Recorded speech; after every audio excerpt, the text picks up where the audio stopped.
Auzubillahiminash-shaytanir-rajim. Bismillahir-rahmanir-rahim. I am Dr. Muhammad Hanif, and today we are going to discuss a topic named as elastic collision in one dimension. Elastic collision in one dimension. Last lecture में बेटे elastic collision की definition हमने पढ़ी थी. वो क्या थी?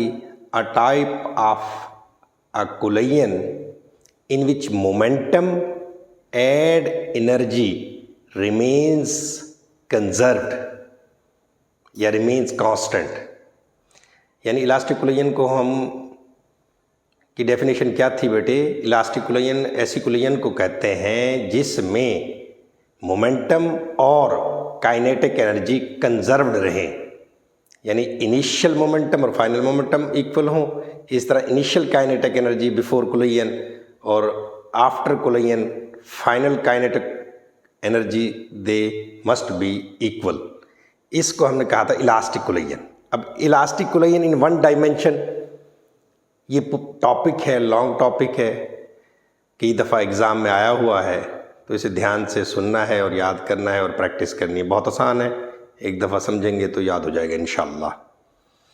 सो elastic collision is the collision in which two objects moves along the same line. Elastic collision is a type of collision in which two objects moves along the same line. यानी before collision and after collision. हमने isolated system लिया था, law of conservation of momentum में बेटे to moving bodies ली थी with velocities, initial velocities v1 and v2. यानी ये दो बॉल्स मूव कर रही हैं एक ही लाइन में. उसमें क्या लिया था? हम पहली बॉल का वेलोसिटी को थोड़ा सा ज़्यादा लिया था हमने, वजह क्योंकि हमने कोलाइड करवाना है. इसकी वेलोसिटी कम है, इसकी वेलोसिटी ज़्यादा है, तो आज जाएंगे तो एक दफ़ा जाके ये कोलाइड कर जाएंगे, कहीं ना कहीं जाके कोलाइड करेंगे. तो before collision and after collision must be in one dimension, must be in a same line. So elastic collision in one dimension क्या होती है बेटे? ऐसी collision, the elastic collision in which two object moves along the same line before collision and after collision. यानी move कर रही हैं दो बॉल, इसकी वेलोसिटी ज़्यादा है इसलिए ये कोलाइड कर जाएगी. सो कोलाइड करने से पहले और कोलाइड करने के बाद भी ये इसी लाइन में मूव करती रहें, इसी एक ही लाइन में मूव करते रहें before collision and after collision. This type of elastic collision is called collision in one dimension. Elastic collision in one dimension. I hope you guys understand. So बेटे ये मैसेज है हमारे पास, दो बॉल्स हैं. Let's suppose first ball का mess m1 है, velocity v1 है. वही philosophy law of conservation of momentum वाली, कुछ भी नया नहीं है इसमें. लास्ट टॉपिक में हम ऑलरेडी डिस्कस कर चुके हैं सब कुछ. सो दो बॉल्स हैं, इसका मास m1 है, इसका मास m2 है, इसकी वेलोसिटी v1 है, इसकी वेलोसिटी v2 है. बिफोर कोलिजन ये इस लाइन में मूव कर रहे हैं. आफ्टर कोलिजन जब कोलाइड कर जाते हैं, कोलाइड नहीं दिखाया मैंने, आफ्टर कोलिजन उनकी वेलोसिटीज में चेंज आ जाता है. v1 वेलोसिटी v1 प्राइम बन जाती है और v2 वेलोसिटी v2 प्राइम बन जाती है. प्राइम कह लें या डैश कह लें, v1 डैश v2 डैश बन जाती है. अच्छा, इसमें चंद चीज़ें हैं जो थ्योरी में दी गई हैं, आप वो पढ़ लीजिएगा और ध्यान से 2 से 3 दफ़ा पढ़ के और याद करके लिखा करें ताकि वो मुकम्मल जहन में बैठ जाए और फिर दोहराएंगे तो याद हो जाएगा. एग्ज़ाम में रिपीट करेंगे तो ईजिली याद होगा. Collision taken in this topic must be head on collision, must be head on collision. ये बाल एक तो हमने बेटे स्मूथ लेने हैं, यानी उनकी सरफेस स्मूथ हो दोनों बाल्स की. दूसरा बेटे ये बाल रोटेट ना हो रहे हों, यानी अगर एक बाल को हम फेंकें दूसरी बाल की तरफ तो रोटेट करता हुआ जाता है ना, तो इसमें रोटेट करने वाला बाल नहीं लेना, स्मूथ बाल लेना है, हार्ड बाल लेना है. दूसरा इसका फेस उसके फेस से जाके टकराता है, यानी एक ही लाइन में टकराएं जाके, यानी इसकी लाइन ऑफ इम्पैक्ट और लाइन ऑफ मैस ये दोनों सेम होने चाहिए, एग्जैक्ट होने चाहिए इस टाइप ऑफ कोलिजन के लिए. तो collision taken in this topic must be head on collision, यानी हेड ऑन कोलिजन क्या होती है बेटे? हेड ऑन कोलिजन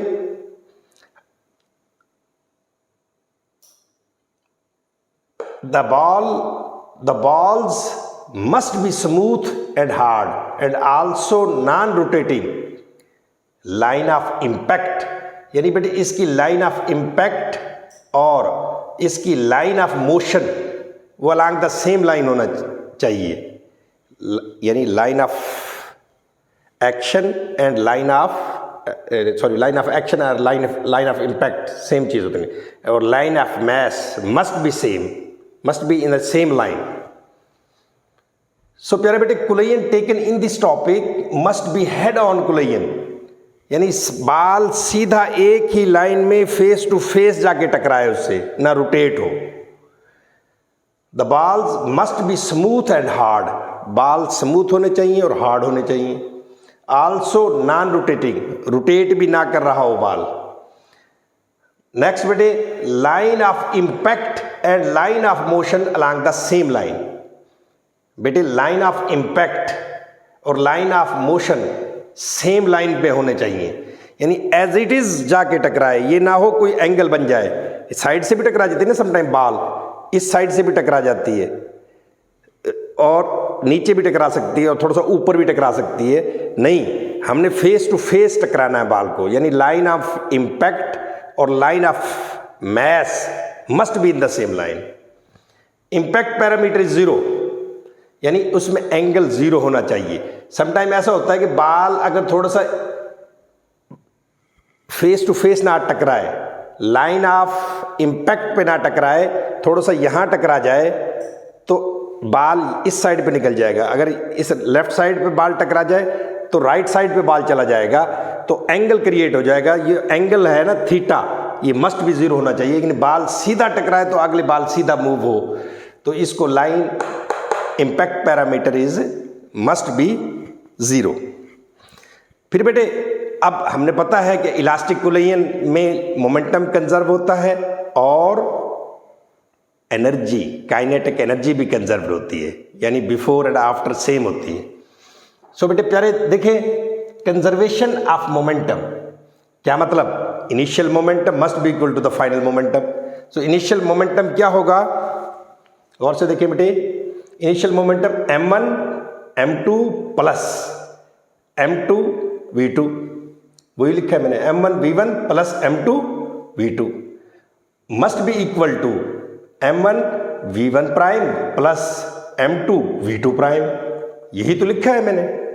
सो गौर से देखिए प्यारे बेटे, इधर m1 है, इधर भी m1 है. सो इस m1 को इस साइड पे ले जाएंगे ताकि हम m1 उसमें से कॉमन ले सकें. सो m1 v1 माइनस इसको ले आएंगे इधर m1 v1 prime is equal to, अब बेटे इसको ये यही है m2 v2 प्राइम, और यहां से बेटे इस m2 को राइट साइड पर ले जाएंगे m2 यानी माइनस m2 v2, तो यहां से m1 कॉमन आ गया बेटे और यहां से m2 कॉमन आ गया. ब्रैकेट्स में क्या रह गया? v1 minus v1 prime. इधर से m2 कॉमन लिया तो यहां से बेटे क्या बच गया? v2 prime minus v2. इसको इक्वेशन ए का नाम दे दें आप.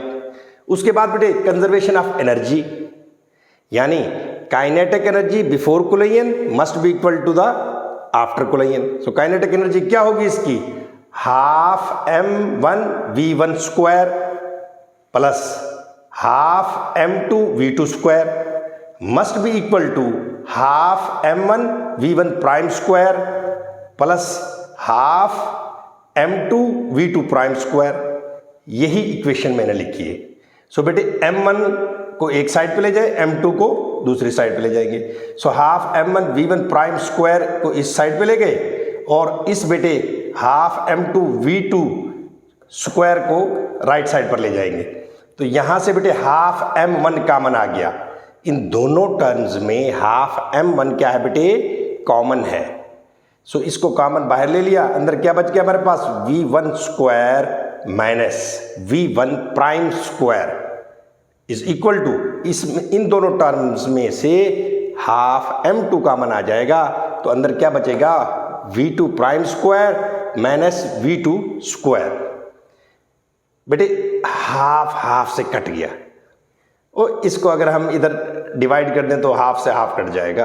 आपको पता है इक्वेशन में 3x is equal to 6x या 3x is equal to 3y लिखा हो तो ये 3 से 3 कट जाता है। इसका मतलब क्या है, x is equal to y। So वही हाफ से हाफ कट गया बेटे। अब ये इक्वेशन b का नाम दे दिया मैंने। इस इक्वेशन b को ऊपर रख ले और a को नीचे रख ले, डिवाइड कर दे। So dividing equation b by equation a, dividing equation b by equation a। So v1 prime v1 square minus v1 prime square, m1 भी साथ है बेटे, ओवर क्या आएगा, m1 v1 minus v1 prime, ये लिख दिया मैंने बेटे। फिर देखो इस टर्म को ऊपर रखेंगे, m2 v2 prime square minus v2 square को ऊपर रख लिया और इसको नीचे रख देंगे, m2 into v2 prime minus v2। ये देखो m1 से m1 कट गया बेटे, m2 से m2 कट गया। अब गौर से देखिए बेटे, ये क्या है, a square minus b square. ये फार्मूला आपने मैथमेटिक्स में पढ़ा हुआ है, 9th 10th में भी पढ़ा हुआ है और आई थिंक अब मैथ में भी पढ़ा होगा आपने, अगर आप में से कोई मैथ पढ़ता है तो a square minus b square किसके होता है, किसके बराबर होता है, a minus b into a plus b। सो इसको v1 square minus v1 prime square को क्या लिखेंगे हम, v1 minus v1 prime into v1 plus v1 prime. मतलब ये a square minus b square है, हमने इसको लिख दिया a minus b into a plus b। इसी तरह बेटे देखो v2 prime square, v2 prime square, v2 prime square minus v2 का स्क्वायर। सो हम क्या लिखेंगे इसे, v2 prime minus v2 into v2 prime plus v2, यही तो लिखा है मैंने। यानी ये a square minus b square है और इसलिए इसको हम लिखेंगे a minus b into a plus b। अब देखो ये माइनस वाली टर्म इस माइनस वाली टर्म से फिनिश, खल्लास, और इससे ये कैंसिल हो गई तो हमारे पास लेफ्ट हैंड साइड पे क्या बचा, v1 plus v1 prime is equal to v2 prime plus v2। So prime वालियों को इस साइड पे ले जाए और बगैर प्राइम वाले लेफ्ट साइड पे ले जाए। सो v1 माइनस v2, v1 इस v2 को इस साइड पे लेके जाएंगे तो माइनस v2 हो जाएगा, v2 प्राइम यहीं रहने दे और यहाँ से v1 प्राइम को पहली तरफ ले जाएंगे और वो माइनस हो जाएगा। सो फाइनल इक्वेशन क्या आई, v1 minus v2 is equal to v2 prime minus v1 prime. इसको दूसरे तरीके से ऐसे लिख सकते हैं, अगर हम इनके आर्डर का ख्याल रखें, देखो इधर v1 माइनस v2 है, इधर भी v1 लेके आना चाहें हम तो माइनस हम कामन ले लेंगे। माइनस क्या ले लेंगे, कामन। माइनस कामन लेने से क्या हो जाएगा, v1 प्राइम स्टार्ट में हो जाएगा minus v2 prime. Actually both are equal, क्यों, अगर माइनस को अंदर में मल्टीप्लाई करूं बेटे सो माइनस v1 प्राइम बन जाएगा और प्लस v2 प्राइम बन जाएगा, जो ऑलरेडी ऊपर वाली इक्वेशन हमारे पास है। So this is the final result. अच्छा दूसरी बात आप देखें बेटे, अब जब हम बिफोर कुलयन बात करते हैं तो हम हमेशा फर्स्ट बॉल की वेलोसिटी को ज़्यादा लेते हैं। फर्स्ट बॉल, अब ये फेस टू फेस कुलयन है, लाइन ऑफ इम्पैक्ट और लाइन ऑफ मैस बिल्कुल सेम लाइन पे है, इनका सेंटर एक ही लाइन पर है और बिल्कुल सीधा टकराती हैं। फर्स्ट बॉल की वेलोसिटी को हम थोड़ा ज़्यादा लेते हैं, क्यों, क्योंकि हमें कोलाइड करवाना है। जैसे ही कोलाइड करते हैं तो बेटे इसकी वेलोसिटी जिसकी ज़्यादा थी इसकी कम हो जाएगी आफ्टर कुलयन और इसकी ज़्यादा हो जाएगी। इसकी एग्जांपल आपको पता है, आप बिलियर्ड खेलते हैं तो बिलियर्ड पे जैसे ही हम बॉल को स्टिक से हिट करते हैं तो ये बॉल तेज़ी से मूव करता हुआ अगले बॉल से टकराता है और सम टाइम ये रुक जाता है, डायरेक्शन चेंज कर लेता है, वो बात और है। तो ये भी थोड़ा सा मूव करता रहता है लेकिन इसकी वेलोसिटी कम हो जाती है और अगले की वेलोसिटी ज़्यादा हो जाती है और इस तरह वो हम ये परफॉर्म करते हैं। मतलब बॉल जो तेज़ आ रहा है वो टकराया उसकी वेलोसिटी कम हो गई और जो अगले की कम वेलोसिटी वाला था उसकी वेलोसिटी ज़्यादा हो जाती है। तो यहाँ हमने v1 को ग्रेटर देन v2 लिया था और यहाँ बेटे ये v1 प्राइम ये लेस हो जाएगी बेटे v2 प्राइम से, मतलब इस बाल की वेलोसिटी ज़्यादा हो जाएगी और इसकी कम हो जाएगी after collision. So this is all about today's lecture, elastic collision in one dimension. उम्मीद है कि आपको ये लेक्चर समझ आ गया होगा। अगर आपको समझ आ गया है तो काइंडली लाइक कर दें, सब्सक्राइब कर दें और ज़्यादा से ज़्यादा शेयर करें लोगों को, हमारी हौसला अफजाई होगी। अल्लाह आपको खुश रखे। पाकिस्तान जिंदाबाद। अल्लाह हाफिज़।